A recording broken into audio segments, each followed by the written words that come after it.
안녕하세요, 박민수 원장입니다. 항상 구독해 주시고 좋아요를 눌러주셔서 진심으로 감사드립니다. 오늘은 저희 병원에 찾는 당뇨나 당뇨 전 단계 환자분들이 굉장히 관심 있어 하는 사과에 대한 주제를 말씀드리겠습니다.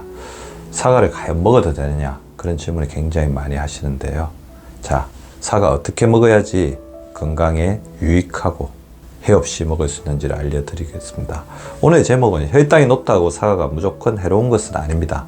당뇨가 있을 때, 그리고 당뇨 전 단계가 있을 때 사과를 걱정 없이 먹는 7가지 방법이라는 주제입니다. 사과는 이렇게 과일이죠. 그래서 과당으로 분해되고 이게 포당으로 이제 분해가 됩니다. 그래서 어떤 문헌들마다 조금 차이는 있지만 혈당 지수, 그러니까 음식을 먹었을 때 혈당을 올리는 정도를 설탕과 비교한 혈당 지수는 36으로 그렇게 엄청나게 높은 음식은 아니죠. 사과는 이제 크기에 따라서 그 안에 있는 탄수화물의 양이 다르지만 대략 13에서 27 중간 정도 크기의 이제 사과라고 한다면 23g 정도의 탄수화물을 가지고 있고요. 그 탄수화물 중에 20%는 식이섬유이죠.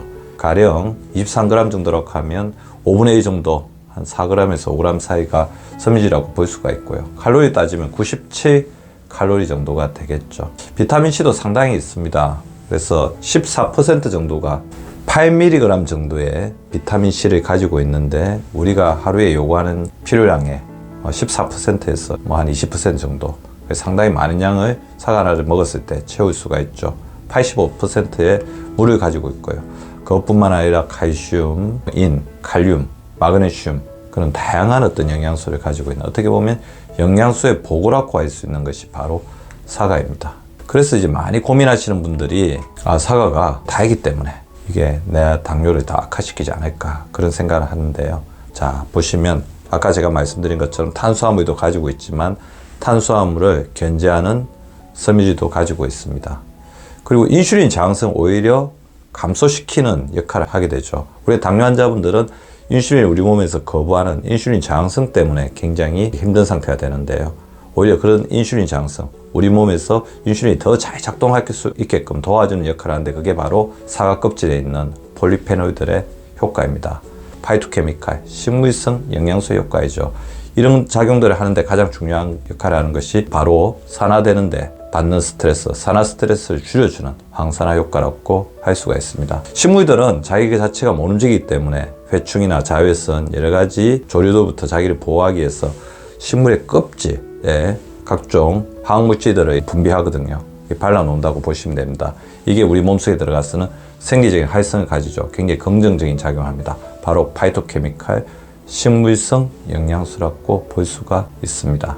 즉 파이토케미칼은 식물이 자외선, 자기 안에서 생성된 활성산소, 유해세균, 곤충으로부터 자신을 보호하게 만드는 화학물질이고 그것이 껍질 쪽에 집중적으로 분포되어 있기 때문에 앞으로 사과를 드실 때도 이 점을 착안해서 드시는 게 굉장히 중요하다는 것입니다. 그러면 당뇨 환자분들, 혈당이 높으신 분들 사과를 어떻게 먹어야 되느냐? 바로 제가 금방 말씀드린 것처럼 껍질째 잘라서 먹어라. 껍질을 깎아내버리면 영양소의 99%가 없어진다고 보시면 됩니다.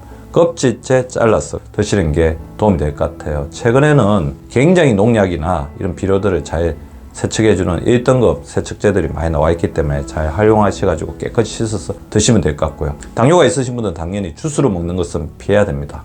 주스를 이제 갈아서 드시게 되는 순간 섬유질은 다 파괴가 되고 혈당 지수는 굉장히 올라가겠죠. 당은 올라가게 됩니다. 그리고 문제가 되시는 분들, 혈당 조절이 사과를 먹어서 안 된다고 하시는 분들 제가 잘 들어보면 하루에 필요 이상의 어떤 사과를 드시고 계십니다. 하루 1개 정도 드시는 게 바람직할 것 같아요. 물론 이제 당뇨가 없거나 당뇨가 굉장히 잘 조절되는 분들은 조금 더 양을 늘리셔도 되겠지만 사과가 우리에게 주는 이득을 잘 누리기 위해서는 하루에 1개 정도를 적절하게 맛을 음미하면서 드시는 게 좋을 것 같고요. 그 다음에 과일을 드실 때 사과 드시고 포도 드시고 배 드시고 이런 식으로 하게 되면 당뇨에 굉장히 해롭게 되겠죠. 과일을 한 번에 다 먹지 말고 만약 종류별로 드신다면 하루 중에 분산해서 드시는 게 좋을 것 같아요. 아침에 만약 사과를 먹었다 한다면 점심 때 포도 몇 알을 드시고 저녁에 또 배를 조금 잘라서 드시든지 이렇게 하루 중에 분산해서 드시는 것도 방법일 것 같고요. 사과를 하루에 1개를 먹는다고 한다면 아침에 1개, 저녁에 1개 정도 먹는 것도 방법일 거라고 생각이 됩니다. 그리고 사과를 드실 때 또 다른 영양소들, 특히 우리 몸의 단백질이나 불포화지방산을 좀 높여줄 수 있는 영양소와 같이 드시면 훨씬 더 부작용, 부정적인 부분은 감소시키고 긍정적인 작용은 극대화시킬 수 있습니다. 그래서 버터나 씨앗, 견과류 등과 함께 드시는 게 좋을 것 같고요. 그리고 흰쌀밥 먹었다. 그럼 탄수화물 섭취가 약간 가했다.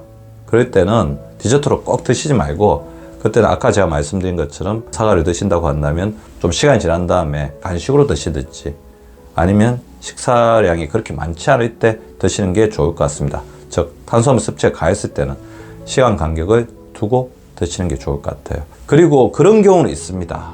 이 사과가 99% 대부분의 모든 사람에게 좋다고 하더라도 한 1%의 사람들에게는 사실 혈당을 비특이적으로 많이 올리는 그런 경우가 좀 있을 수도 있거든요. 그래서 혈당 체크를 하는 당뇨 환자분들이라고 하면 밥을 드신 후에 디저트로 이제 사과를 드신다고 한다면 식사를 끝내고 난 다음에 혈당 한번 재고 다시 한번 사과를 먹고 나서 혈당을 제거해서 그 범위 변화폭이 얼마 정도가 되시는지를 보시는 게 좋을 것 같습니다. 다른 과일에 비해서 혈당을 특이하게 많이 올린다고 한다면 주의가 필요한 부분이겠죠. 시간 간격을 두고 드신다든지 아니면 드시는 사과 양을 조금 더 줄인다든지 그런 지혜를 이렇게 발휘하는 것도 좋습니다. 모든 일반적인 것들은 또 자기의 어떤 맞춤형으로 다시 이렇게 흡수되는 것이 중요하기 때문에 자기의 어떤 건강에서 어떻게 작용하는지를 보시는 게 굉장히 좋을 것 같습니다. 그렇지만 일반적으로 사과는 굉장히 축복받은 과일이고 어떻게 보면 우리 주변에서 가장 흔하게 구할 수 있으면서 건강에 굉장히 많은 도움을 주는 과일이라고 할 수가 있습니다.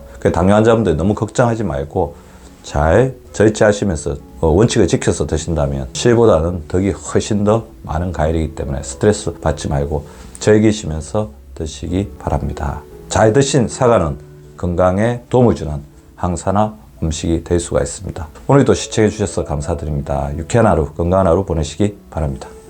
구독과 좋아요는 박미수 박사 TV를 지속시키는 생명력입니다. 많이 구독해 주시고 좋아요를 눌러 주시기 바랍니다. 항상 감사드립니다.